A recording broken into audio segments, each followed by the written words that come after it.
दरम्यान अजून एक मोठी बातमी। राज्यात रिक्षा आणि टॅक्सी चालकांना मराठी शिकण्यासाठी मुदतवाढ मिळणारच नाहीये। मंत्री प्रताप सरनाईक यांनी या संदर्भातली भूमिका आता स्पष्ट केलेली आहे। त्यामुळे 15 ऑगस्टची डेडलाईन उद्या संपते आणि 18 ऑगस्टपासून मराठी न बोलणाऱ्या रिक्षा आणि टॅक्सी चालकांवर कारवाई होणार असल्याची भूमिका परिवहन मंत्री प्रताप सरनाईक यांनी स्पष्ट केलेली आहे।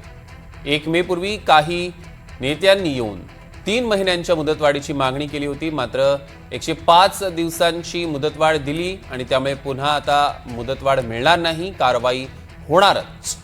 17 तारखेनंतर मराठी शिकलेल्या 1,35,000 चालकांना प्रमाणपत्र दिल्यानंतर मग कारवाईला सुरुवात करणार आहे, असा सज्जड दम सरनाईकांनी भरला।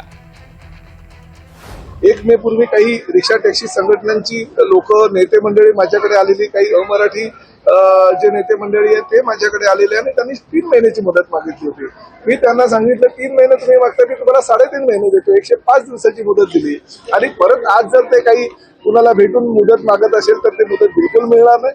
15 ऑगस्ट ही डेडलाईन आहे, उद्या त्याचा शेवटचा दिवस आहे, 17 तारखेला त्याचा समारोप आहे।